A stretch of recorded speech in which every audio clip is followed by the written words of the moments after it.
What's up, everybody? This is Kinda Funny Games Daily for Tuesday, October 15th, 2019. I'm your host, Imran Khan, and joining me is FM3_ himself, Mr. Fran Mirabella III. I woke up. You woke up. Woo! It's shocking you woke up, considering, one, what a awfully cloudy, miserable day it is outside. Miserable today. And two, we're freshly earthquaked. Yes. Yeah, you kind of want to sleep in and not worry about the day after. Yeah. We did have a little shaker last night in San Francisco around. You were streaming. Yeah, the second time it's happened now. So I guess there's a few clips of me and how I react to earthquakes. How do you react to earthquakes? The most accurate one I saw had added Jen, Greg's wife, added her the Jurassic Park, where you put your arms out and the velociraptors are around you. And I was like, actually, that's pretty accurate. I think usually I'm like, whoa, earthquake?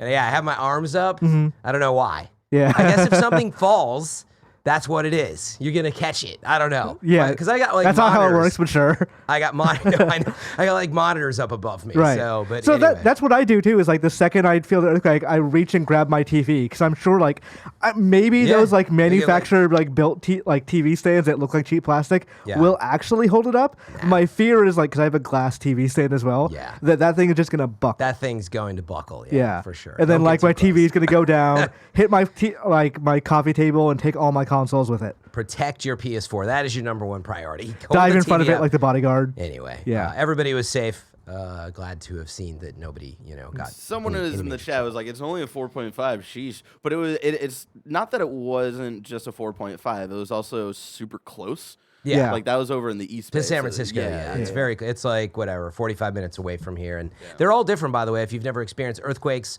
they're all different in the way they feel, and the depth is actually matters more than just that number. Yeah. So anyway, the way the ground is, if it's soft or you live on bedrock, it's completely different for everybody. Yeah, this one felt like you're on a boat. It was just a sway. Yeah.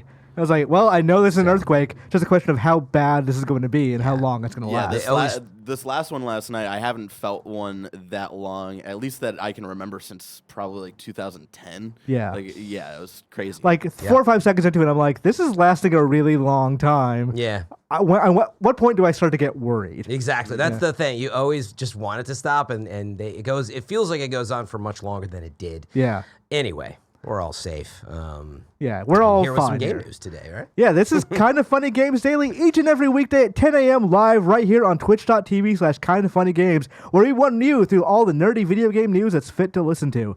If you're watching live, you can correct us when we get stuff wrong by going to kindafunny.com/you're wrong. To be part of the show, head to patreon.com/kindafunnygames, where bronze members or above get to write in, and silver members or above get the show ad-free. If you don't want to watch live, you can watch later on youtube.com/kindafunnygames, or listen later by searching Kinda Funny Games Daily on podcast services around the globe. Today's stories include, we got Halo Infinite shakeups at 343, we got Blizzard canceling an Overwatch event. Shocker. And Fortnite, the biggest game in the world, is coming back with Chapter 2 today. Or is already back by this point in the day. Black hole is gone, yeah. But before a little bit of that, we got housekeeping. Mm-hmm. This weekend, then a couple of days from now, Kinda Funny is going to Toronto. EGLX is Saturday and Sunday. Check out kindafunny.com/events. But Saturday at 12:30 p.m., they got an autograph session. Greg, Nick, and Andy? I believe. Barrett, all right? Yep. Yeah. On Saturday at 7:30 p.m., there's a Smash Brothers Royal Rumble on the main stage. And on Sunday at 11 a.m., the Kinda Funny Kinda Funny panel on the main stage as well. Extra Life is Saturday, November 2nd. God. It's so close.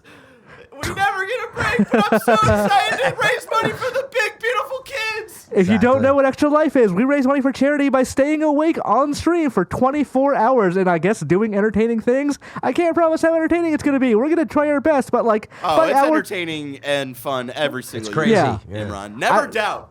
I watched last year, and by that hour 20, that was the point where everyone was just so... they hit a second wind of emotion, but not quite physical like ability.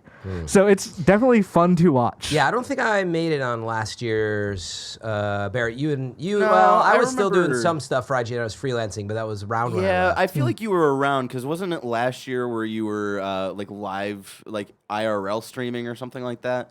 I remember you like were going around the office and like recording and stuff like I that. think that was New Year's, but That makes sense. I think it was for the kind of funny fundraiser, yearly, the opening to the year, right when they announced all the new Patreon stuff. That's what I did. And I played Kevin's stomach like bongos, yeah. Play the drums on the monkeys, but that song, not everybody knows. the I song. remember that. Anyway, you can look forward to things like that. Yeah. And people sleeping on a couch. So, which yeah, is we're- against Twitch terms of service. It's fine. It's for kids. Right. It's for charity. We're gonna sleep on stream. We're gonna sleep for kids. So that's November 2nd.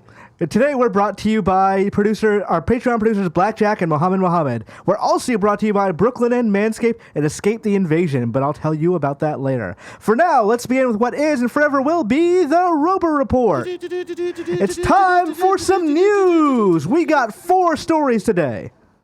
Baker's dozen. Does. Fran? Yes. How do you feel about Fortnite? Fortnite Chapter 2 out now today. Play it. So as everybody knows by now, they had a rather brilliant marketing campaign, I think, where they deleted the internet, so to speak. They up and got rid of their Twitter, right? And they just put a black hole event in the game where it sucked everything in the game, including your menus, into a black hole, which was really cool. It was like, it's gone. What's next? They definitely did not clarify when it was coming back, but people kind of got into the data, and some people seemingly knew in the content community that basically got out that it was launching. And they accidentally leaked the leak trailer that they posted yesterday. It was on- Did this trailer get leaked? It got leaked, I want to say about 12 hours early. Whoops. But it was posted here on Games Daily yesterday. And I don't know whether Epic had some issues with that, us actually airing the trailer, but whatever. Not if they didn't send it over and KF wasn't under NDA. But anyway. But yeah, speaking of what's next, Chapter 2 update is out now, and here's what's new. This is from GameSpot by Oscar Deus. Fortnite Chapter 2 is finally here. The Battle Royale game has been down recently, but servers are back up. There's a new update out now on PS4, Xbox One, PC, Nintendo Switch, and mobile. Epic Games patch notes state the game's an all-new island featuring 13 new locations. Water will seemingly be a big factor this time around, with new mechanics such as swimming, fishing, and motorboats added. You can also carry fallen teammates to safety or revive them using the bandage bazooka. Additionally, Epic has revealed a new battle pass for Chapter 2 Season 1. It will, of course, include new skins, emotes, and weapon wraps, but it also offers more chances to earn XP and medals. That's one of the big things. You'll contribute just by searching chests, for example, or eliminating opponents in competing challenges. Fortnite Chapter 2, has been highly anticipated since the game went dark over the weekend. However, people are expecting Season 11. Epic has instead followed up with Chapter 2 Season 1, indicating a fresh start for the game. So, I'm not a big Fortnite guy. I've played the game maybe twice. I've observed the game from a business perspective since it's became the biggest thing in the world for I want to say it's been about a year and a half now. The game itself? The game, since it's been that huge. Oh, yeah, I guess it took several months, but it's just over 2 years old now. Yeah. The game itself. But this has been big for, this has been a fascinating thing to watch. So, the Blackout, obviously, we're relaunching the game, so we have to have some maintenance period to, do that. I guess, and that's the only thing I'll say is that we've experienced pretty major live events already in Fortnite. The newest one was the coolest. I don't think it did anything other than it evaporating your menus and leaving, just a black hole in your when you boot up. That was the biggest thing. But meaning they've done major map upgrades, not all new. But I sort of questioned for a while. I was like, man, what's coming? How is everything going to be all the guns, new textures? And it turns out that's not quite it. It really is if it's not broken, don't fix it strategy as far as I'm concerned. So if you didn't know, I played a bunch of Fortnite when it first came out. I wouldn't say I was any good at it, but I played a lot of it. Kind of like Andy was playing a lot too. And what, Barrett? No, I'm just listening. looking at me. I have something to say in Oh, a I minute, thought you were but I going to say, want to no, let you Fran, go. you were pretty good. Yeah, but, hey, you know what, friend? You were pretty good. I was Okay. playing on PC. Tough, cranking those 90s. Did a show on IGN for a while called Fortnite Tonight. So right. talked to Jesus. a lot of folks, Dr. Lupo, et cetera. And anyway, so was very in it for a while. So anyway, I had pretty high expectations for this is all I'm getting at. So I'd actually like to ask you, of what little you've played and followed Fortnite, did you take a look at the new map yet, or you saw the trailer? I saw the trailer and I watched, I booted up the game just to see, how this is different. And actually it boots up in a very cool way now, where they show you this FMV intro. And, immediately as you, as soon as the intro ends, intro is the blonde Fortnite guy jumping off the bus. Right. And as soon as it ends, you're just in the map, dropping. Oh, really? They drop you in? Because I guess they just want you to play immediately. Don't get intimidated by menus, any of that stuff. Right. That's pretty cool. That's really neat. I didn't know. I haven't got a chance to play it yet. So, it's a very cool way to, if you're going to reboot, quote unquote, this game, this is a smart way to do it of just try it. Just go in and do what you, see what is different, see what is new. And when a couple of weeks ago, they had that new matchmaking thing where, based on skill level, you'll probably fight bots for a little while early on. But as you start, as you start going in and getting better at the game, you're going to start playing against more people in a match. Interesting for new players in. Yeah, because you had no skill level to match against. Yeah. Wow, I didn't see that at all. Yeah, I remember. That must be an option if you just want to drop in and practice first. I guess so. Because forcing you on because maybe you're an amazing shooter player, you wouldn't want to drop in and fight bots on your first matches. But I mean, there's no options the first time you boot that up. Interesting. Yeah, so you just go straight into it. So I kind of wonder, well, if all that was built towards this idea of we want to make this. We realize Fortnite is getting inaccessible for people. Right. So there are people who play who are really into Fortnite, but we want this to be still the big thing it was a year and a half ago or whatever. So maybe this is a smart way to do it, combining the theatrics and also mechanical changes and accessibility changes at the same time. Right. Yeah, I have to imagine their main goal is to bring people back. There's more competition than ever. Maybe we should actually read our question because it's relevant to this. But there's just a lot more competition now, right? Yeah. So before we get into the question, Barrett, what was it you were going to talk about earlier? I was going to give my perspective. The summer that Fortnite came to Switch, we had a whole crew. It was me, Joey, Kev Dog, a couple best friends. We were playing Fortnite all the time. And after a couple months, I definitely was more in and out, came back every couple seasons just to check out changes. But yeah, I was super out of Fortnite for a while. But then watching this trailer this morning, I was like, fuck. They might got me back. I might want to re-download this and check it out because all of the changes, even though I don't think they're as major as the things that you were speculating on, Fran, of maybe they changed the texture stuff and all of this stuff. Well, that's what I wanted to see. Yeah. I didn't finish that yet. But even just the little changes, a completely new map, which is awesome. I'm excited to actually just check that out. But also the helping out downed enemies and whatnot, and to see the new different areas and how that changes the moment-to-moment gameplay. I'm really excited to check that out. Yeah, so I didn't finish, but based on what I've seen, I will say at first glance, I'm like, oh, it looks like Fortnite still. And it should, but I guess in my mind's eye, I was like, man, I kind of was envisioning, not you're going to have all these skins and stuff that, of course, it's going to look the same, but they have retail row still, and it's an alternate universe. I'm pretty sure I saw it on the map. So it's bringing a lot of what was in the original map in a new twist. It is an all new, brand new map. There's there's rivers that are flowing through it now. There's some boats in it. There's fishing. A nuclear plant. Yeah. So when you look at it at first glance, if I feel like if you watched a lot of streams, you just looked at it, you're like, wait, this is a new map? Oh yeah, it's a new map. That is my reaction. I mean, you kind of got to be afraid as a developer and as a company. What if we change too much? What if this becomes unrecognizable as Fortnite? Exactly. And that was my main thing I was driving at is I don't blame them for that at all. It's almost certainly the right move. I hear a lot of streamers when I was dipping in and out saying, ooh, I'm getting season 1 vibes, whatever that means, given that it looks very similar. But the way the map is spread out and, maybe it's not as bloated as the previous map had evolved a lot and there was a lot of craziness going on. So maybe there's some of that, but yeah, ultimately the big change you're going to see if you are a Fortnite player and you haven't got a chance, but peeked in. There's there's a crafting table now, so you can actually use materials. So if you got a green, you can upgrade to a blue.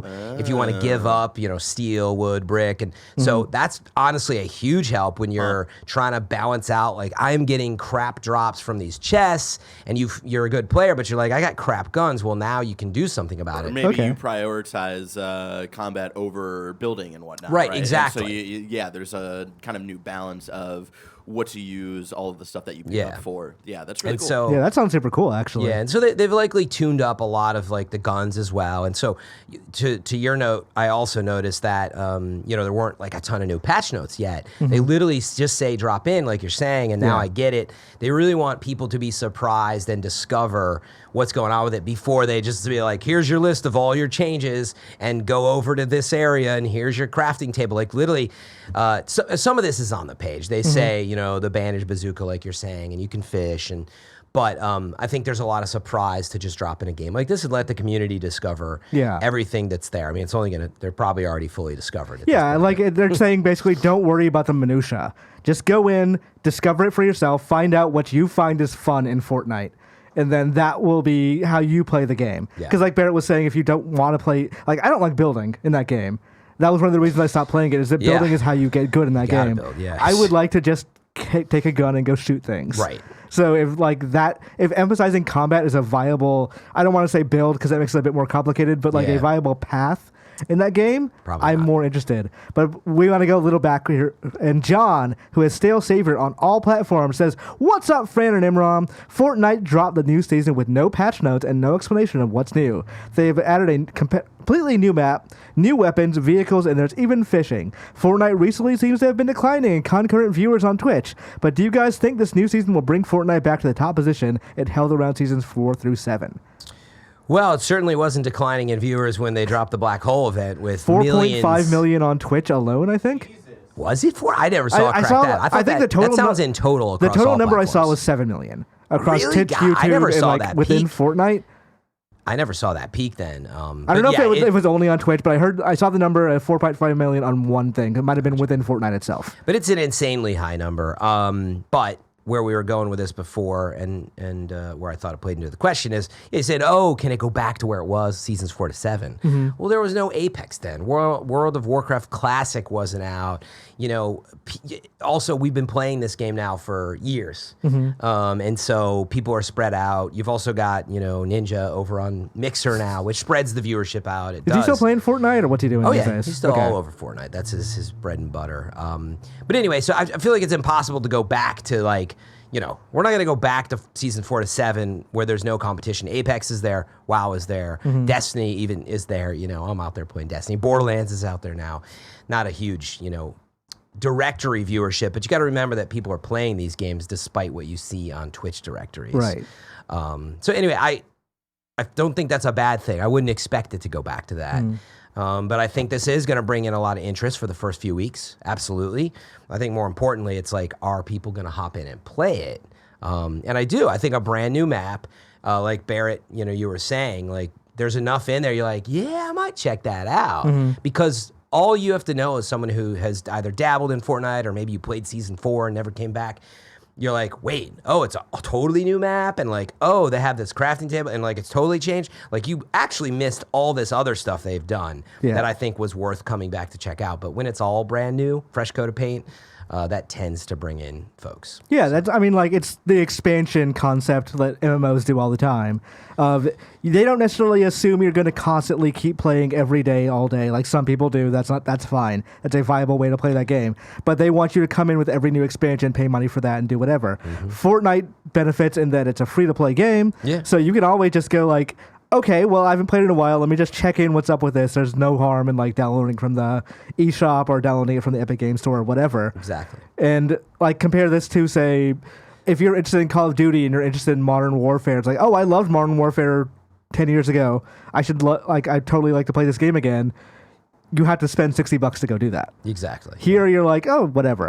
I'll check in, see if it grabs me in for I want to say 80% of people, maybe 90% of people, that's not going to be the case, but that 10% of people who comes back and starts getting into Fortnite again, getting a 10% back into your game is huge. Exactly. Yeah, especially a game this big. Yeah, like you're saying. But yeah, it'll bring people back for now because a new map is long overdue. It's never had a new map. It's had map changes and certainly has evolved a lot, but this is a totally brand new map. So I think it's going to bring a lot of folks in, trying it out again. How many people stick around and don't go back to play these other games, we'll see. Like, I would play more Fortnite, but I can barely keep up with Destiny, and I got Borderlands, and now Division's releasing, like, new content, and I'm like, oh my gosh, too much for me to play, but I will be going back this week to play Fortnite. That feeling, though, of, like, that overwhelming feeling of there's too much shit to play is how I end up playing games like Fortnite.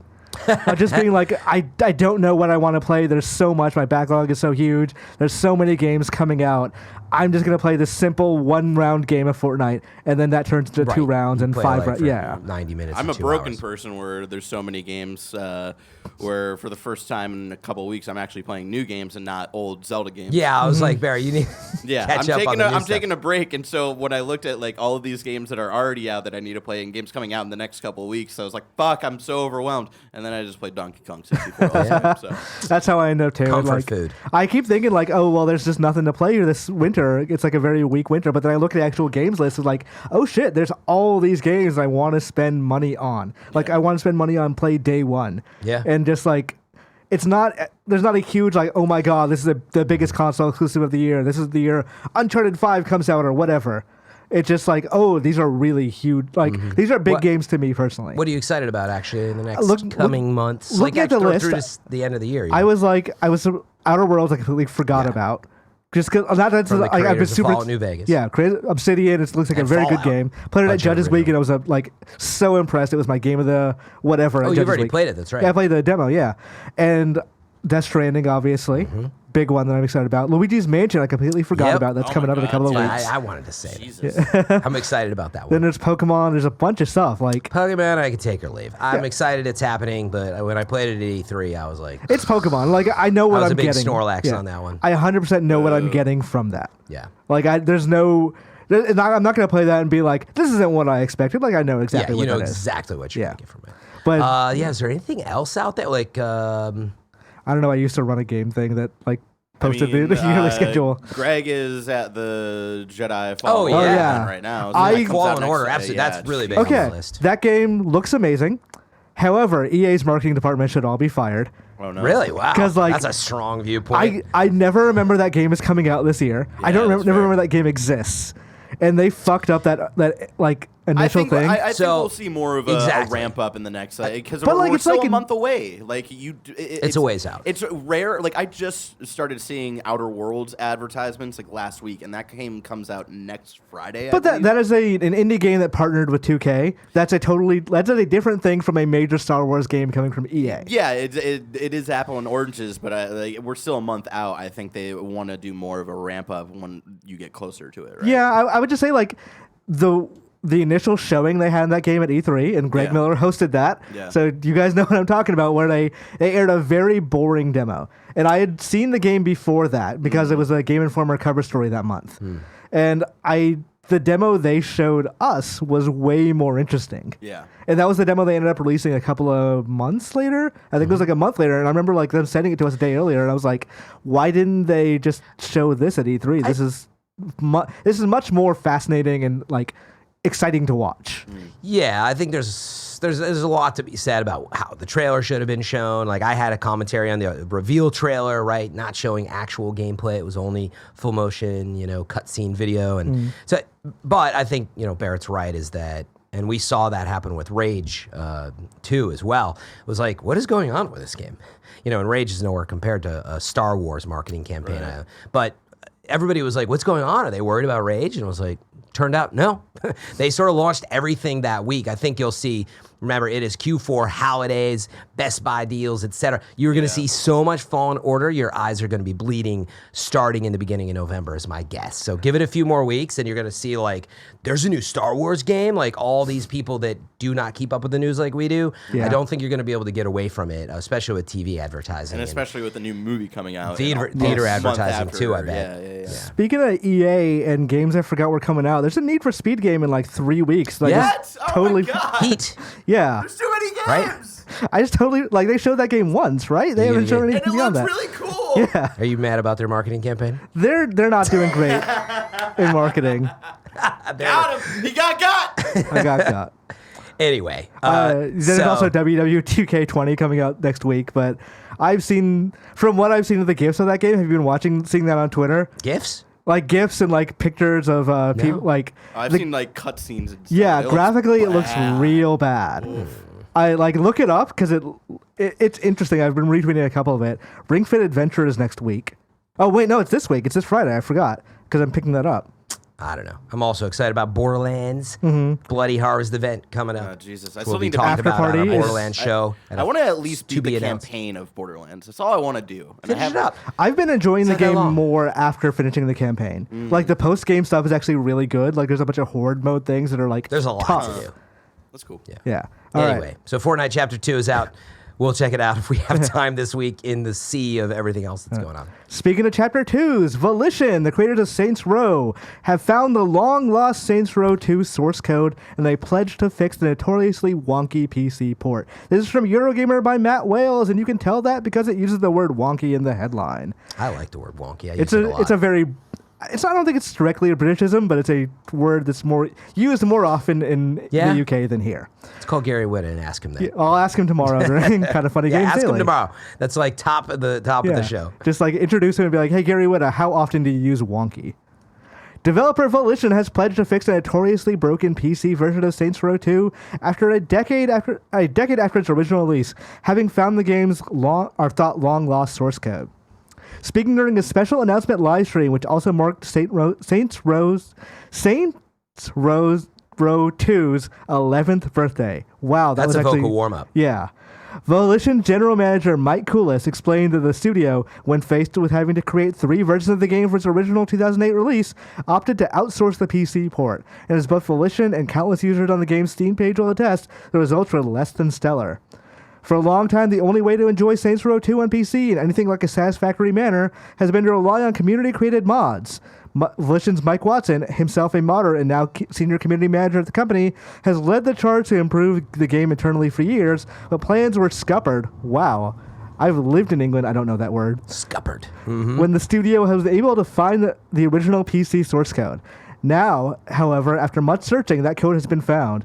They didn't actually say which way it had been found, but they seem to have found it, and they're now going to start working on the PC port with a 2-man team in charge of the project. The new version will improve performance and stability, integrate Steam networking for co-op and multiplayer. It used to use GameSpy, which is now defunct, and add corporate warfare and alter exposed DLC, previously only available on consoles. You shouldn't expect the update too soon, however. It's going to be a while, but it will be free on Steam. They want to give it the care and attention for it to really shine. They want the port to be beautiful on all levels, they say. So this is a kind of fun, interesting story. Because, I remember looking back at... Because I got into the series with Saints Row 3, which is, I think, actually one of the best games of last generation.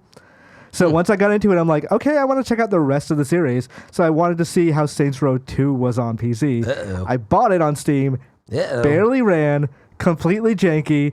I didn't realize it was outsourced until I read this, but that makes total sense because that version is not good. Yeah. So the fact that they're fixing it is like... You hate to see it. You hate to see it, but you love to see this. 10 years later, they're like, hey, we just found this. Why don't we just get back to work on this thing? Yeah, exactly. It always, first of all, fascinates me that you can lose source code. You're working with an outsourced developer, I get, but I mean, It I do happens get more it, by the often way. than you think. It happens, exactly. I feel like we hear this story too often where I was like, oh, we lost that source code. And it's like, especially, I mean, I guess it was a while ago, but even then you're like, look, shared server with the latest copy of the information. You'd think it would just be there, but it doesn't always go that way, especially when you're working with external studios and communication can be tougher than you'd think it would be. Sometimes They're not in your studio. And sometimes hard drives just die, and like the backups you thought you'd have are gone, and like you're relying on AWS, and one day AWS is like, "Hey, we just lost everything." I feel like, on Amazon, like I feel like that should never happen. Where You it's would like, think oh, so. sorry, we can't restore the stuff. We should have like 7 copies of that for you. But anyway. I mean, like Square Enix is very infamous for they used to just delete source codes. You're like, why would anybody want this game again? Like when silly. They're making Trials of Mana, like they're remaking that game, but they had to release the game again on like a Mana collection for the Switch. So I was asking them, was like, why was it only on Switch? Like, oh, we deleted the source code a long ass time ago.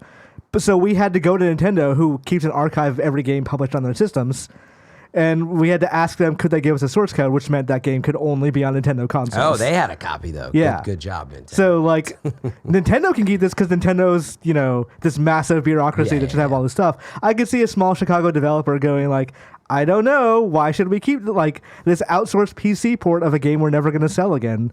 I actually think they just lost it with I don't know with an outsourced who developed thing, I think the third party, whatever happened with the release of it, and things went down that they just never got a copy of it. Right? I always like the stories of developers like leaving the source code, like hiding it in the walls because like they had to cut all the office building at some point.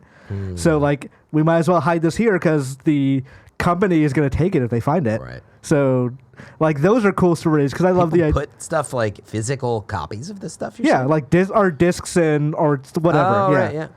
But all that, I wonder because so they've already announced a new Saints Row. They've said THQ Nordic has said a new Saints Row is coming. So I wonder if like this is just a kind of, hey, PC fans or Saints Row fans, we remember you. Do not, when the new Saints Row comes, we're not going to do like another Agents of Mayhem kind of thing. We're working for the fans now. Right. Yeah. Well, I think exactly to that point, it's a really good make good, and it shows how committed they are to the franchise, and they don't want any lingering history, any blood on their hands, so to speak, as they go into like a new update. And so, yeah, I think it's the right thing to do. It sounds like it's not going to take a massive amount of resources, but it is going to take a while. Yeah, 2-man team, which is not a huge amount.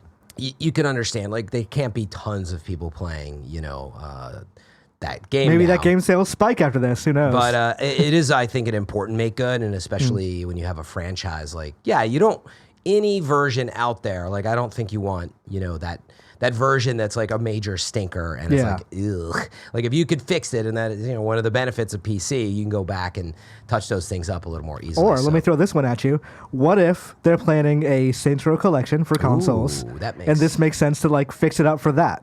Wait, for consoles? For consoles and PC. Well, and PC, that makes sense actually. That they might be coming up with a collection, and like again, you do not want to have that problem. From PC where it's to port to like, the current architecture on consoles is not hard because they'd be met with the like, wait, why isn't the PC version getting a collection or whatever? And they would be like, well, because it sucks. Yeah, and so they're fixing it. Yeah, I think that's a good theory. So maybe there's a collection coming up. I'm excited for a new Saints Row game. I really like 3, but. Never got into it, only for time reasons, as I often say. If you ever had hankering for like a good open world game, 3 is probably one of my favorites. Okay. But all right, let's get into this next story, which I know all of you at home are very tired of hearing about Blizzard. It has been on Games Daily every day for the last like what's going on with 6 Blizzard? episodes. I haven't heard it. But they keep too much, Fran. They keep doing things, and it's very hard to not talk about it. So we'll get into this for a little bit. We'll see how long it goes. But Blizzard cancels Overwatch launch event in wake of protests. This is from IGN by Alicia Judge. Blizzard has canceled a launch event for Overwatch on Nintendo Switch just 7 days after it announced the celebration. The free event was scheduled to take place on October 16th, that's today, at New York's Nintendo store. It's tomorrow. I'm an idiot. The first 150 fans to sign up were promised meet and greets with voice actors from the game, and the only requirement to attend was an active Nintendo account. However, a week later, Nintendo has put out a statement apologizing that will no longer go ahead as the event has been canceled by Blizzard. There's a tweet that said 1,500 people could come. They will get their autographs signed by the voice actors of Overwatch. So there was actual Blizzard cooperation and collaboration with this event. Oh, yeah. And then the follow-up tweet was like, this has been canceled by Blizzard. It was not, the event had just been canceled. They didn't want to leave it ambiguous. They directly said Blizzard canceled it. Yeah. So obviously, duh. That's what I'm going to say about this one. The assumption is they did not want to deal with the protesters or Oh yeah. or whatever would be there. People dressing as Winnie the Pooh, people dressing in just like red shirts. Yeah, with a Winnie the Pooh. Do you think it was a good call? Yeah, I do think it was a good call. It sucks for fans, but I think that it could have been a sour. I don't know. Like some of it could be cool with fans coming together to protest something they all believe in, but like it's just the Switch version of Overwatch and a bunch of Nintendo fans and like to have protesters. I don't know. I guess like that's just something for me personally, I feel like it would drag down the launch event a bit. Yeah. You know, when I'm there to celebrate a game coming out and there's people talking about a major, geopolitical issue that's going on, it just really like, that's not why I play games personally. So anyway, I don't think there's a right or wrong to it, an absolute black or white. But me personally, I'm like, yeah, I think that there would have been all kinds of issues. Nintendo also is going to have to deal with like security issues on top of it. And I can't imagine the meetings they were actually having. I mean, I think Nintendo included. I don't think this was just an email from Blizzard as, hey, by the way, we're just not going to do it. Thank you, though. Right. I definitely think there was a lot of inner discussion between the two, like, what do you want to do with this right now? Like, who knows? Maybe they were saying we need you to pay for security and who knows? But I think... Personally, I think canceling it sucks, but that's where we're at with this this discussion right now. Is we're going to go into BlizzCon, and this is going to be a major issue. I feel like that's the problem, though, is that they're now like pushing this issue to BlizzCon, because like if they let people come Air here, it out. yeah, protest a little bit, it would have been fine. No, not I think fine. BlizzCon It would have been, still be. It would have been blunted a Yeah. little bit at BlizzCon. I know that's a good point. Like it has like a lot of fuel in the tank, and so we've got to let that breathe somewhere. But this is throwing a match into that fuel tank. This is them saying like, okay, we're just going to cancel this now. Now there's going to be discussion of, do we cancel, like, not do we cancel BlizzCon, are they going to cancel BlizzCon, which they're not going to do. There's too much marketing and whatever behind that thing. Like, Yeah, they can't. there's going to be game announcements that they need to start doing that, rolling that out at some point. Yep. So they're not going to cancel BlizzCon. They might have some more security there, and they might talk about not miking the audience or what the camera should look at and things like that, but they're not going to ever cancel it. But the discussion now is Blizzard is too cowardly to confront fans. Yeah, and that's a good point too. That's the counterpoint, which is like, you just needed to carry on with the event and let the chips fall where they may. As long as there's no major security issues or anything, then, like whatever, let people have the free speech and do it. Like, it's also, it does seem like they're avoiding it, when you put it in that light. I mean, they are avoiding it, but meaning... In other words, I almost was coming at it with some agreement, like, yeah, that was going to be a rougher launch event. Do you really want to go through with it? But you make the other counterpoint, which is like, yeah, like you need to let people have their voice on this still. And it seems like you're trying to limit any press around this. And so that's just going to make you look worse. Yeah, and the next time they do decide to market Overwatch, which I'm sure Nintendo really wants to do, they want to say, hey, Overwatch is on Switch. Play Overwatch here with your friends in the same room. Use gyro aiming. It's just going to be, hey, we didn't get to talk about this thing at this launch event. Like, so it just pushes that to the next thing. Right. So, that's a good point. Either they don't market Overwatch now, which is going to piss every party off, or they do, and it's going to get a ton of backlash on social media and whatever. Yep. So they kind of screwed themselves here. But Chad Betteridge writes in and says, "Good morning, Frimron." Frimron. I thought We've been agreed trying on, to come up with that name still. I like Imfran. Yeah, Imran Khan is Yeah. what we came up with. I like that one still better. Like your last name. It dropped yesterday that the Overwatch event at Nintendo NYC has been canceled by Blizzard. I'm assuming this is because they expected the event to be picketed, protested. The repercussions keep on coming, and I'm sure BlizzCon will be interesting to say the least. Do you think there's anything Blizzard can do at this point to save face? Is there anything they can do now to get back in everyone's good graces, or have they passed the point of no return? Yeah, no, I don't think. I mean, there's always something that can be done, but they're not going to do a full 180 apology, pull back, like change their rules, their terms of service for like how do you allow this discussion at the tournaments, because it is still against terms of service according to them. How you handle these discussions, and they really, I think they're trying to avoid a lot more years to come of people just stating whatever political issue is on their mind. I understand that side of it. Meaning, what are you gonna say? Yeah. Like, meaning you either had to ignore it and let it slide in the first place, and somehow keep control of your events, but just let it slide, But they didn't do that. And so now it's like, how do you go back on that? And they already came back at a half measure and are like, well, we're going to come back on a 1-year ban or something. And it's only 6 months. And it's like, it's still a ban. So I don't think anyone's happy about it. Yeah. So like how... Yeah, like any 180 or any any walkback that they try to do now is just going to we saw them super disgenuine. But I'm saying even of at least making a stance of like, hey, what's happening in Hong Kong is not okay, and we stand with the citizens of Hong Kong and whatnot. Like anything, if they do anything like that, it's just not. It's going to come off as them cynical. Yeah, and so I honestly don't know if there's anything for them to do at least right now. The opportunity was last week when but now they've shot their free throw, and once you shoot it, like you don't have any control over it. Yeah. So now they're gonna have to get at BlizzCon and hope for the best. And I expect that they're going to announce some new games, and they're going to be some fan favorite stuff to show there. That might be how they get past it from not an ethical or a moral perspective, but to get fans to stop hating them. Yeah, it's going to be like, here's Diablo 4. Honestly, it's just like a bad friendship or relationship experience.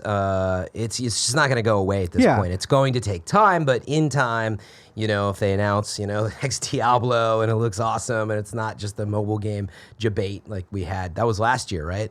Yeah, wasn't that the issue? That was last like, BlizzCon. Brand new Diablo, and everyone's like... And this BlizzCon was supposed to be to make good for last year's. Of like, we're going to go in, we're going to win back the fan, confidence and all that. And now they not only have to do that, they have to overcome a completely unforced error that they did to themselves. Yeah. Well, that's what happens. So the answer to the question, I don't think there's anything that can get to good graces in the next couple of weeks. Time heals all wounds, they But say. yeah, the games industry has never done a very good job of holding anger. Honestly, gaming community will let a lot of things go. Eventually, yes, but they're very quick to react. So, but yeah, I think in time. So anyway, there'll be China jokes about Blizzard from now until the end of time. Yeah, but people are going to boycott the thing forever? I don't think so. Yeah, exactly. I mean, people were trying to delete the launcher right on PC, and there's all sorts of issues related. I reinstalled Overwatch a couple of weeks ago, and I was going to start playing it last week, and I'm like, this. I don't feel good about doing this now. Yeah, Fortnite that you can play now. Apparently, I can. Yeah. So anyway, no, I don't think there's much they can do, but BlizzCon will be very telling, and we'll see if they're willing to say anything and stoke the fires. Even could they say or do something that just says, "Look, again, we're really sorry, but here's our awesome lineup. We're about games here." But could they somehow meld those two things together and sound genuine? Yeah. Because that's where it goes back to what Barrett was saying. If they just hashtag Free Hong Kong and tweet out something right now, how would you react to that? That's all they say, Free Hong Kong, and then they actually retweet something really important. You'd probably be like, fuck who those are guys. you? Exactly. There's no getting out of this right now. Yeah, no. Once they put out that letter, that was it for them. And the very obvious lie of our China relationship didn't affect this decision. That was the thing that that was the part that pissed me off the most. Because that was them being, that was weasel wording. Yeah, they were claiming the pressure didn't matter to them. Yeah, which is I could very much believe that they made the decision themselves, but they made it because they were fearful of China. Someone didn't directly tell them to do it. They decided to do it. But they decided to do it because of pressure. Yeah. Or assumed pressure. Whatever. As somebody who I'm not a reporter anymore, I was probably not going to watch BlizzCon, the keynote, because I don't have to do it for news, so whatever. But now I'm going to. Oh yeah. So maybe that's good for them. Maybe now they have more eyes on their announcements. Oh, absolutely. I mean, they say there's no such thing as bad press, and in a way, you're right about it. But yeah, they're in a sticky spot right now. Fans are super unhappy. To your point, again, I think they're going to need a lot of strong gaming announcements, community, just sort of rallying, focused announcements. It's funny because, WoW Classic, everybody's pretty happy with, right? So they're coming out of, some good stuff, but this is a really bad mark on them right now. And it's just a huge world issue. And to be attached to it is going to take a long time to get away from. Yeah, we'll see how they dance on the head of our pin at this point. Halo Infinite Dev assures everyone that there's no creative dilemma at 343 after lead producer leaves. This is IGN by Matt Kim. Back in August, it was reported that Halo Infinite creative director Tim Longo left 343 Industries as part of a leadership shuffle. Over the weekend, Halo Infinite executive producer and lead campaign producer Mary Olson also left 343, inciting concern over the status of Microsoft's next Halo game. Now, an employee at 343 Industries has clarified that what Olson's departure actually means for the Halo Infinite project. Over the weekend, various online posts began appearing on Reddit in recent era reporting that Olson left 343. Given the fact that 343 announced Olson would take over the Halo Infinite campaign team as lead producer, many wondered whether 343 was undergoing a leadership crisis. Following the speculation, Halo community manager John Junasek decided to clarify Olson's departure. I want to jump in and clarify what Tim and Mary's roles were at the studio. There seems to be a bit of confusion here, Junasek wrote in a Reddit comment with his Unizek Reddit account. Tim's role as creative director was to help make creative decisions around the design and direction of the game, whether it was the campaign, multiplayer, etc. Mary's role as executive producer and then lead producer on campaign was to help drive the game to completion for a holiday 2020 release date, with the latter specifically focusing on campaign deliverables. However, the thread title saying he was replaced with Mary Olson and also left is far from accurate. It implies that Mary took over creative control of the entire game, didn't like what she saw, and then decided to leave. If that's what actually happened, I could totally understand getting worried, but that isn't the case, as she was the lead producer, not a creative director. Junasek clarified that a producer's job is to help members of the development team track and hit deliverables, and that Olson has now joined Midwinter Entertainment to work on Scavengers. As such, fans shouldn't fret over the creative direction of Halo Infinite, as Mary's role as lead producer doesn't overlap with Longo's former position as creative director. Junasek lastly clarified that there is no creative dilemma inside the studio, and there's no writing on the walls, and that the entire Halo Infinite team is rallying behind the game, is working hard to make sure we can execute on this vision. Mm-hmm. That is a lot of words to say Halo Infinite is fine, according to 343. Yeah, it seems like 343 in particular took issue because the community started to look at the term executive producer and apply certain ideas to what their role was. Right, and producer means different things on different studios. Exactly, yeah. So understandable that it was confusing when you see two people from a company leave. You start to speculate what's going on, and now the executive producer's gone. I mean, it is true that very commonly producer's job is excuse me, to hit the milestones, hit the landmarks, but really steer the ship. That is getting people into the room, making strong decisions on where are we at with this? What do we got to cut to not do it? Of course, the creative director, who's someone different in this case, it sounds like, is the one who's like, wait, here's the big picture. And they are ultimately some of the most powerful voice in making those decisions. Yeah. So in other words, if you're the creative director, you know, and I'm her, I'm like, Imran, what do you want to do? You want to do both these things, you got to pick one because we're not going to meet the date. Right. You're driving the team too hard. And you're like, I got it. You know what? The second thing I'm going to reshape. And so, right, that's the difference, if I understand correctly here. And the audience didn't seem to get it. So, I mean, a producer leaving is still a big deal. Yes, and I think that's the sub-narrative here still that maybe they're trying to like cover up a little bit, which is why did you have two pretty tall positions take off? Even though they're like, well, you know, the creative director position's fine now. And like she wasn't about creative direction ultimately. Anyway, she's not leaving because she doesn't like the direction of the game. But it says something maybe about the studio. Maybe. Right.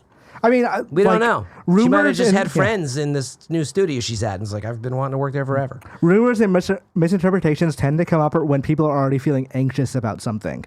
Yeah. So, like, I think based on what happened with Halo 4 and 5, especially 5, where a lot of fans didn't like it, the story wasn't great, they kind of hedged a little bit, they weren't really willing to fully commit to a new thing. They're promising a lot for Halo Infinite, and by calling it Halo Infinite and not Halo 6, they're saying, like, this is going to be the Halo game. This is the critical thing that we need to revitalize the series, make it 343's own. So when there's a lot of departures and stuff like that, people start misinterpreting that, or maybe they're interpreting it correctly, and 343 is doing damage control. Who really knows? But people start seeing that as, oh no, I wonder if this thing is in trouble, because they're anxious about it. And they're fearing that this game that's supposed to be a big part of, it's the only big part. It's the only Project Scarlet game we know about right now. So, like, this game is going to launch a new console and theoretically show the world what this console can do. And are they doing it right? Is there going to be a great Halo game at the end of all this tumultuous trouble? To be fair, to give credit where credit's due. Maybe Halo 5 story mode wasn't up to snuff for some fans. I didn't play 5. I played through 4, but I didn't play through 5. But from what I heard from hardcore Halo fans, Halo 5 multiplayer was fucking amazing. Yeah, I've heard that too. Just to give credit, you kind of focused a lot on it. Yeah. You kind of brushed Halo 4 and 5 off like it was nothing. I just yeah. I want it represented out there before people come. Well, it's two discussions. There's campaign and what that's classic core Halo fans expect, I think. Yeah. Not that they didn't play PvP, but then there's obviously PvP. And like honestly, they've done a lot of great things with it, and focused on the Halo Championship series. And honestly, that's in a really good place overall, I think. Yeah. I don't know how the meta is doing today, but yeah, I think from the core perspective, and like that's why at E3 we didn't see a bunch of like multiplayer footage, right? We're seeing the next campaign, and that's what we're all anxious about, to your point. Yeah. So I don't know. I feel like 343 honestly just has had a lot of changes through its tenure, right? Like I feel like we've been seeing this through the Halos, maybe not in this quick of succession, but I feel like if we go through the history of stories, like there's been a number of these changes on the titles, and so I think there's something just going on with how 343 and Microsoft are run, and it might be a little big. It's my guess. And sometimes, people are like, look, this is just, who knows? Maybe it's just the pressure. Maybe it's like a very high pressure situation, and it's not that the product's not bad, but you're like, dang, it's next gen development. I kind of want to go work on this other thing because like that sounds good to me. Yeah, and sometimes like you move or whatever, like you can't work you can't be an executive producer for 343 if you're not living in Washington. Right, yeah. And again, I'm not saying that it's bad to work. I have no idea. In fact, I know some great people at 343, so they seem very happy. So I don't have any evidence. But what I was getting at, I think, is a company like Microsoft is huge. And so you're part of that ultimately. Now, I don't know if it feels like that at 343, but maybe that has something to do with it, is like you're part of that big Microsoft org. And so anyway, I actually think it's nice they clarified. I don't know that they gave us anything to hang on to other than just like them clarifying, but I can see why it became a story. Two people leaving like that. I'll tell you what the real story is though, Fran. What's that? It's our advertisers. Yes, So, that's right. First off, we got Brooklyn in. You spend a third of your life in sheets. Don't you want them to be insanely comfortable? So when you sleep, sleep well. On hotel quality sheets that don't cost an arm and a leg. Brooklyn and Sheets are named the winner of the best online bedding category by Good Housekeeping. Raving reviews in Business Insider, Apartment Therapy, and Men's Health. They have 35,000 five-star reviews, more than any other online bedding company, and 500,000 happy sleepers and counting. There are luxury sheets, towels, and bedding, and more with a luxury markup. Most bedding is marked up as much as 300%. These are luxury sheets. Other luxury bedding is marked up as much as 300%. Brooklinen was the first DTC bedding company, meaning they work directly with manufacturers and directly with customers. No middleman. Just a great product and service. Sheets don't just feel great, but they look great too. Mix and match with over 20 plus colors and patterns. Greg's Brooklinen sheets are the most comfortable sheets he's ever slept on, and their towels have turned Tim's bathroom into a spa. Kind of Funny couldn't recommend them more for friends, family, or treating yourself to the upgrade you deserve. Brooklinen.com is giving an exclusive offer just for our listeners. Get 10% and free shipping when you use promo code GAMES, GAMES, at Brooklinen.com. Brooklinen is so confident in their product that in all their sheets, comforters, and towels, they come with a lifetime warranty. The only way to get 10% off and free shipping is to use promo code GAMES at Brooklinen.com. That's BROOKLINEN.com, promo code GAMES. Brooklinen, these are the best sheets ever.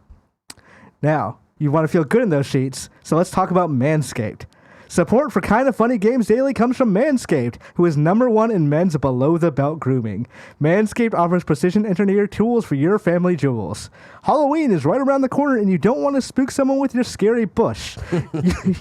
You might be Chewbacca, Bigfoot, or a hairy bear, but what's under the costume is what really matters. Greg and Tim are using Manscaped, and they both looked at each other yesterday in the office and were like, looking good, man. They took a good look, too, let me tell you. Don't be that hairy guy. Manscaped is forever changing the grooming game with their Perfect Package 2.0. Inside the Perfect Package, you'll find an electric trimmer called the Lawnmower 2.0. This waterproof and skin-safe technology will protect you from nicking your pumpkins. You can also create less mess by trimming in the shower. And of course, let's not forget about the Crop Preserver, an anti-chafing ball deodorant and moisturizer. You already put deodorant on your armpits, why aren't you putting deodorant on the smelliest part of your body? The Perfect Package 2.0 also includes anti-chafing performance boxer briefs that keep your package cool and smelling fresh all day. For the on-the-go freshness you'll love the Crop Reviver Ball Toner Spray. It's time to get clean and mean with the Perfect Package 2.0. Get 20% off plus free shipping with the code GAMES at manscaped.com. This is a weird ad for me to take this jacket off, but all right. Get 20% off plus free shipping with the code GAMES at manscaped.com. Stay sexy this Halloween. Your balls will thank you. Get 20% off free shipping with the code GAMES, manscaped.com. That's 20% off free shipping, manscaped.com. Use code GAMES. And finally, a third ad today. Escape the invasion. Ever wonder what you'd do if you found yourself in the middle of a post-apocalyptic world that has been ravaged by a deadly virus inflicted by aliens? Looking for a unique date or a game night that gets you off your devices and truly interacting with each other? You've got to check out this game called Escape the Invasion. It's all about immersive experiences, and they just announced the launch of their new post-apocalyptic themed subscription box. For the makers of Hunt a Killer, the popular true crime mystery subscription game, comes Escape the Invasion, the sci-fi game where you're a survivor on a rapidly dying Earth after an alien invasion. You find refuge in the government bunker, but is it safer than the outside world? Can you trust your fellow survivors? You think you're safe now, but you found refuge. But there is a council that creates and controls every aspect of life in the bunker. What will you choose, freedom or safety? With Escape the Invasion, you will receive a box of clues, physical items, and evidence each month. It's up to you to piece it together, solve the mystery, and save humanity. Not everything is as it seems in this challenging game where you must decide who to trust.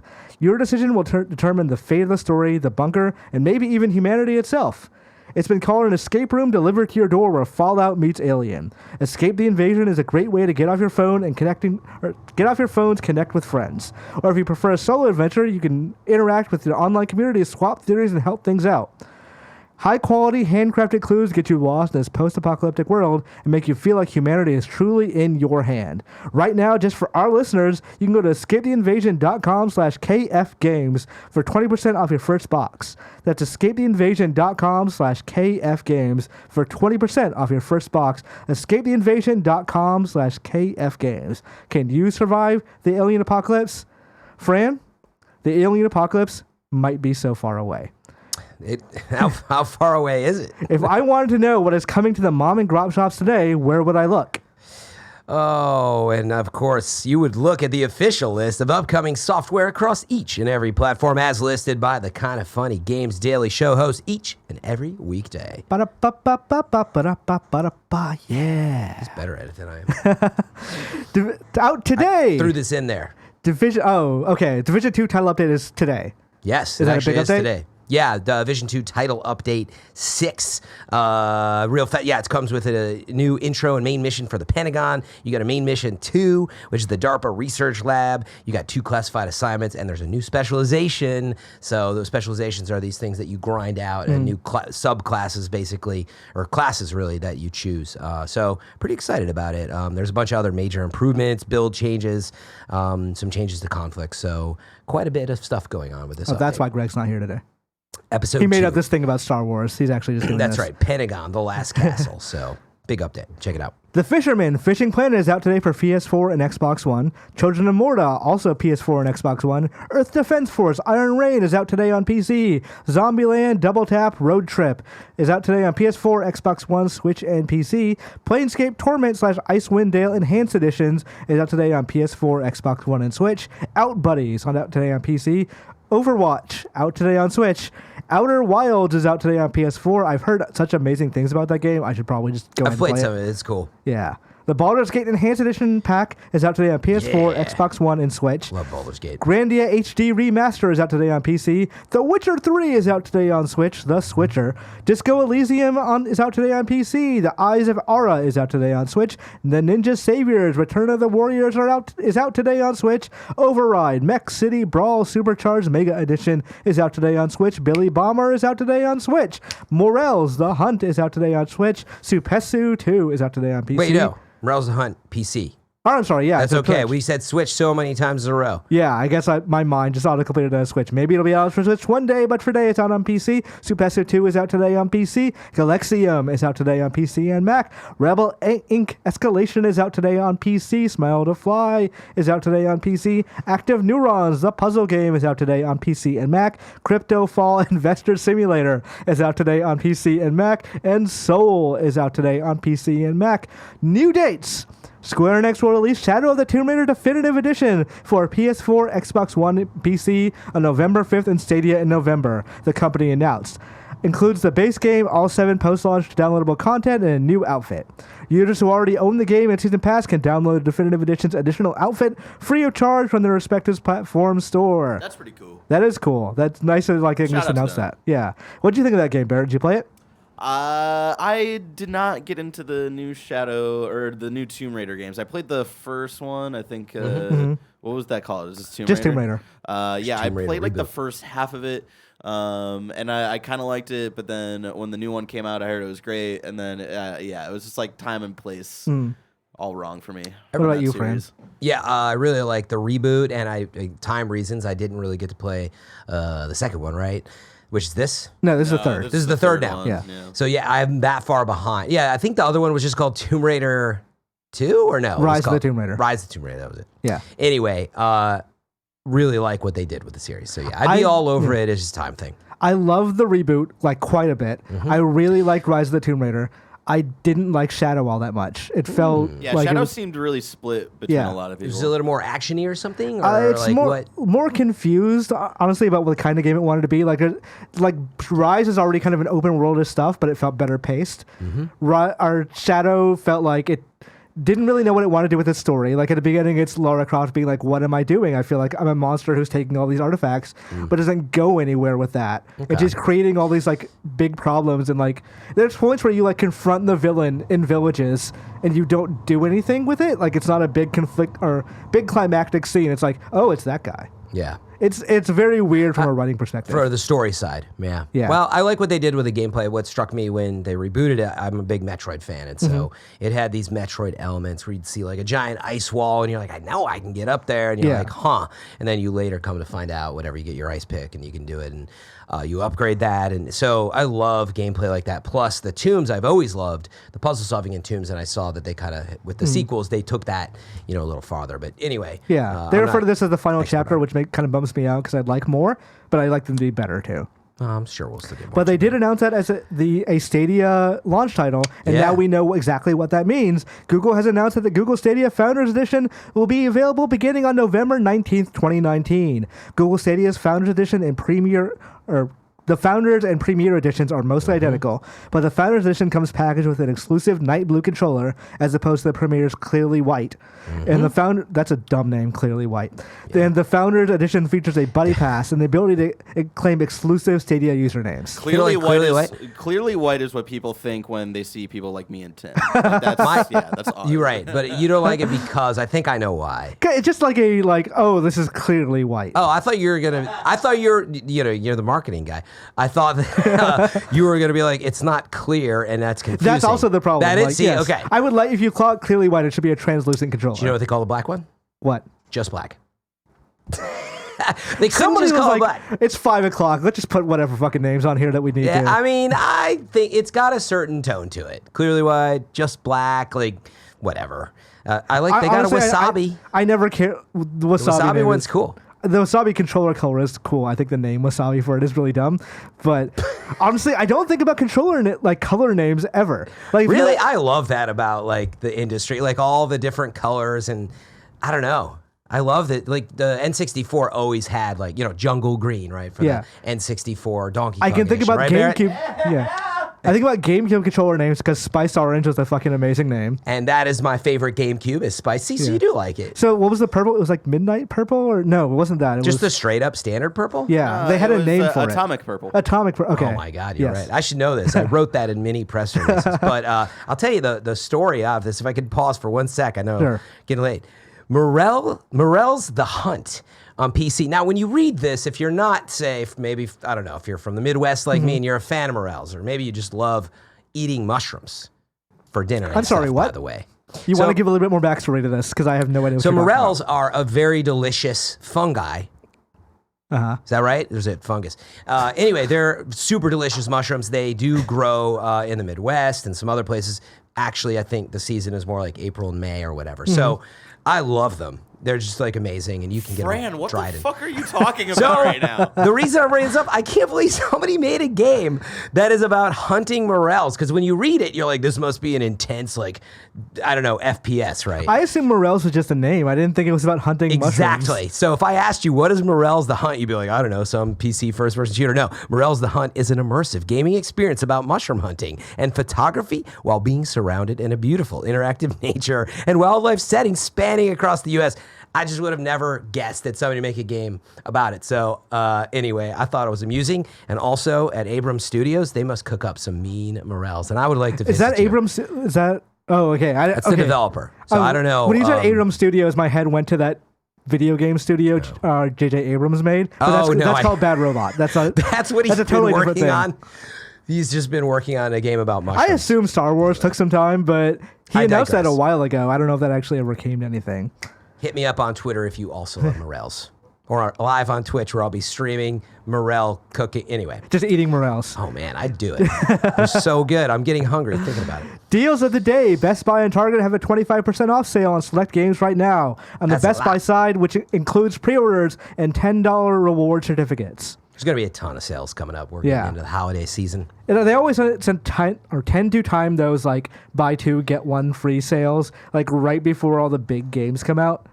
So I'd assume we're gonna get one in the next like 3 weeks. Yeah, hopefully so. All right, quickly let's do some reader mail. This comes from Frankfurter, who says, "Good morning, Imran and Fran. Microsoft is launching a new feature today of filtering profanity, insults, and other vulgar language. It'll be available for all by the end of the year, but its main target is to protect the kids. While it sounds good on paper, do you think it's a bit late? Next gen comes out in a year, and little Tommy and Susie probably have an Xbox by now and am exposed to all of this. Will this feature be helpful in protecting the youth, or will it go down in the bucket of unused parental features?" Yeah, I don't totally get the question because it's never too late for Yeah. something like this. In my opinion, I'm glad they... There's always going to be a new like little Tommy and Susie. Yeah, I mean, I understand. Yes, I would have loved to have it on launch day, but like, features come later. So no, I think it's a good feature. I haven't used it, so I couldn't comment on how effective it is or if it's easy to set up and all that fun stuff. I think it's important for Microsoft to do this sort of thing because like they have a reputation of Xbox Live being a wasteland, of being just like a place where you... Like, it's not Dota bad, but it's pretty bad of how toxic that place can get. Yeah. So it's good for them to be like, okay, actually, your kids are going to come here to want to play Minecraft. So we want to make it open to them that they're not getting a weird thing from some guy on Project Scarlet. Yep. So no, I mean, I'm glad they're doing it. I would never want to shame a company for trying to stay on top of this, and hopefully they continue to improve it with Scarlet, which comes out next year. Yeah, new tech is never too late. But Frankfurter has also given us our squad up and also done it with Borzen. So Borzen. He says, "Hello, kind of funny best friends. Borzen00 and I have made a Destiny 2 clan for all the kind of funny best friends on PC. We both saw there wasn't an official one. We wanted to create one for everyone looking to hop back in. For the most part, everyone in the clan has said they can play casually and usually work after hours in the States. If you want to join the clan in search of kind of funny PC, clan, search Kind of Funny PC and we will let you in. If you can drop in the comments of the clan what hours are usually available so people can jump in and coordinate. My friend code on Steam is 334053092 and Borzen00's is 27171803. Thank you all for being the best, Frankfurter and Borzen00. And this is the part of the show where we look into You're Wrong, where you guys tell us what we got wrong, and wow, this is a long list.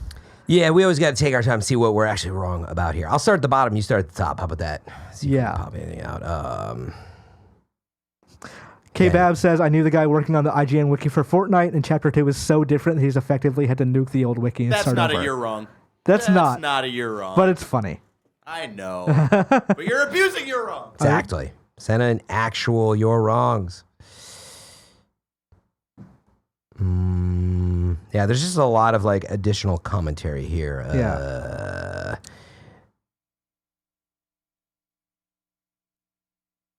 Stadia will launch at 9 a.m. Pacific time on November 19th. That's good. So that, like, just Nice having to the know 9 timing a.m. is- That's a yeah. Tuesday. Which is Tuesday good. Like, morning. it's good they have exact timing for it, because I think about it as a platform, console, whatever. Like, it launches that morning when the store opens. But I guess that's not, like, effectively true. I'm gonna double check this thing right here, and then I didn't really see any like big you're wrongs. There's just double checking some things. I don't know if this is true, but King of the North says the Google color names started with Pixel phones and were meant to poke fun at space gray and rose gold and other color options that Apple offered them on their phone So by it's calling them just clearly and just. Got it. All right. Well, See, that's what I mean. It has a marketing tone to it. I guess, but It's fine. I kind of like Apple's like dumbass names. I'm fine with it. My issue now is why is it wasabi? Why isn't it creamy wasabi? Or what? I think if you call a controller creamy, you better be prepared to just no one buy that Yeah. version. How about never mind. I was going to say This is why you're spicy not part of the wasabi. marketing. No, I would come up with awesome, dope names. Okay, Let's get Jared Petty on the phone and ask him. Yeah, why maybe they he decided this. with all these. Yeah. Nanobiologist did write in with a note that Apex Legends does have a Fright or Fright collection event that is live right now. That goes through November 5th, and that is true. They need to step it up on theatrics. They do. Like, that's going to Yeah. be the next big thing of like how much did you get people at school the next day to talk about your battle royale and what it's doing? Yep. All right. I don't think we got anything crazy wrong. That's good for us. That's cool, because tomorrow I'm also hosting with Gary Whitta. Mr. Witter. On Thursday, it is you and Greg Miller. We back. What? It- I thought it was us on Thursday. It's Greg. Yeah, it is you and Greg, unless Greg has not changed it and I'm supposed to be on there. I should double check we'll that. double check it. Thursday is also the Gamescast with you, me, Greg, and Tim. And on Friday, it is me and Tim hosting. Man, you got a packed week, man. It is Good a very. stuff. You think this week is packed? You should see next week. Yeah. Next week I have 6 shows, Awesome. Hey, which is insane. the busiest man in the business. Apparently so. Right, Fran Mirabella, where can people find you on the internet? Yeah, if you'd like to support me and like me on the show, an easy place is head over to twitch.tv/FM3_. But also, an easy way to support me is if you're ever in the Epic Games Store. It's actually Fran Mirabella is my creator code. Or if you're buying new skins in the new Fortnite, or if you're playing Dauntless, again, Fran Mirabella is my creator code. It's actually a free way to support and goes a long way. If I buy one of the free games and put your code in, does that work? I always get asked that, and I say, yes, just do it, because worst case, I'm getting credit for people. I'm not going to make anything from it, Yeah. but I will get hopefully some credit, like, oh, people like this Fran guy. Let's keep him on our radar over here at Epic, where we make billions of dollars. Yeah, but anyway. repeat the code for people. Yeah, it is Fran Mirabella on all those stores. So easy way to get in there. Sometimes, there's like 20% goes to the creator when that happens. Like Borderlands was a ton of support, and really appreciate all the best friends and everybody who have used it. So thank you. Awesome. All right, Fran, thank you so much for coming. Imran, a pleasure as always. This has been Kind of Funny Games Daily.